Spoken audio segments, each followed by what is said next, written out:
Ndewo, no, and welcome to your week 24 sentence review. If the week was busy, this is your chance to catch up. All 15 sentences from this week's Igbo Daily Drops in one place. Our mission is simple, to raise 10,000 next generation Igbo speakers, and every sentence you practice brings us one step closer. So wherever you are, in the car, on a walk, or relaxing at home, let's review the sentences from this past week. Ka anyị bido. Let us begin. Number 1. Obi dị m ụtọ. I am happy. Repeat after me. Obi dị m ụtọ. Obi dị m ụtọ. Obi dị m ụtọ.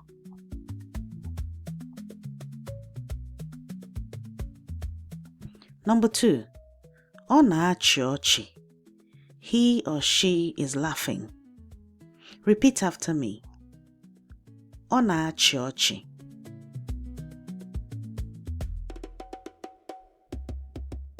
Ọ na-achị ọchị.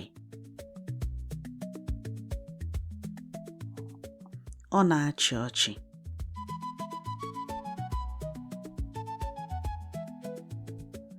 Number 3. Anyị na-enwe aṅụrị. We are having fun. Repeat after me. Anyị na-enwe aṅụrị.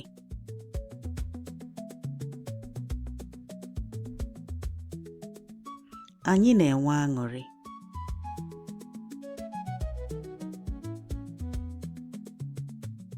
Anyị na-enwe aṅụrị.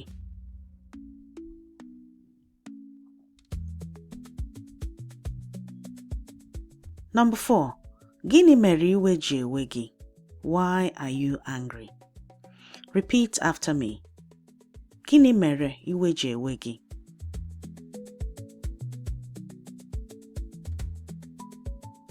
Gịnị mere iwe ji ewe gị?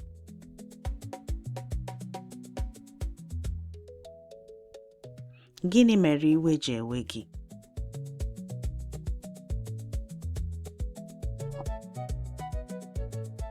Number 5. Ị kpasuru m iwe. You made me angry. Repeat after me. Ị kpasuru m iwe. Ị kpasuru m iwe. Ị kpasuru m iwe.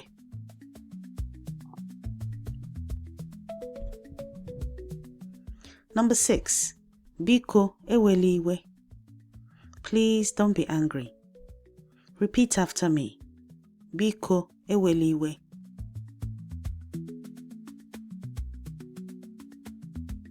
Biko ewela iwe.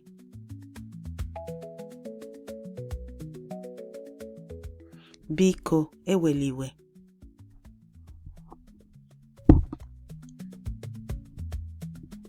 Number 7. Ụjọ na-atụ m. I am afraid or I am scared. Repeat after me. Ụjọ na-atụ m.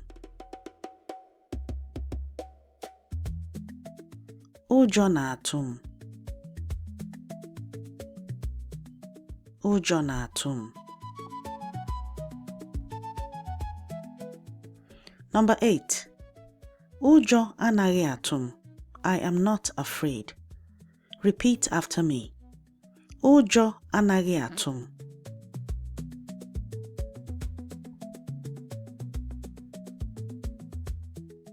Ụjọ anaghị atụ m.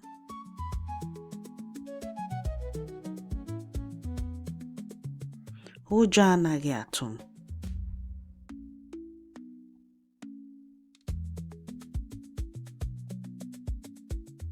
Number 9. Ị bụ onye obi siri ike. You are a brave person. Repeat after me. Ị bụ onye obi siri ike.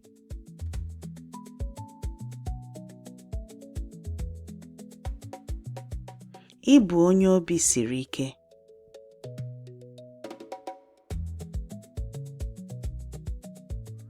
Ị bụ onye obi siri ike.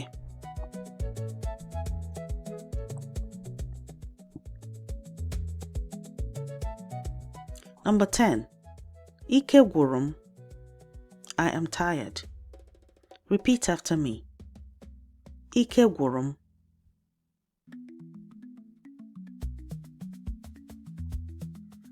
Ike gwụrụ m. Ike gwụrụ m. Number 11. Agụụ na-agụ m. I am hungry. Repeat after me. Agụụ na-agụ m.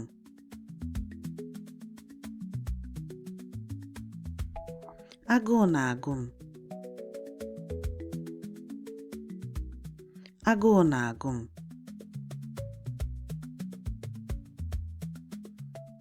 Number 12. Biko, nye m nri maka na agụụ na-agụ m. Please give me food because I am hungry. Repeat after me. Biko, nye m nri maka na agụụ na-agụ m.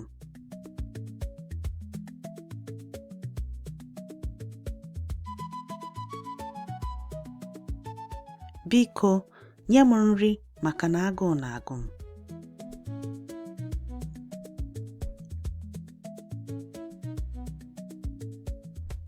Biko, nye m nri maka na agụụ na-agụ m.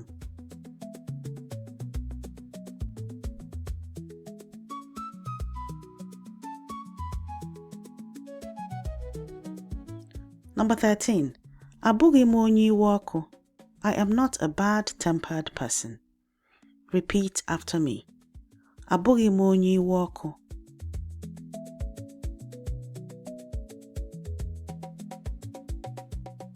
Abụghị m onye iwe ọkụ.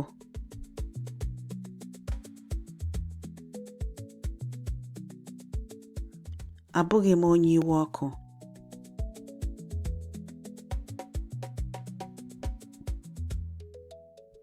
Number 14. Ewela iwe maka obere ihe. Don't be angry over a small thing. Repeat after me. Ewela iwe maka obere ihe.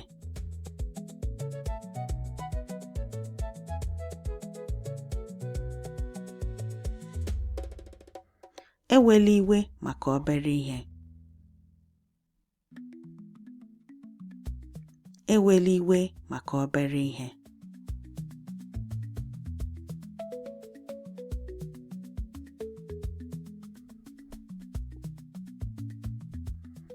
Number 15. Ihe ha mere tọrọ ya ọchị. What they did made him or her laugh. Repeat after me. Ihe ha mere tọrọ ya ọchị.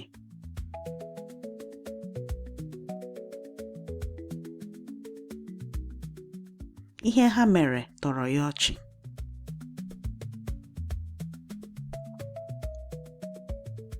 Ihe ha mere tọrọ ya ọchị.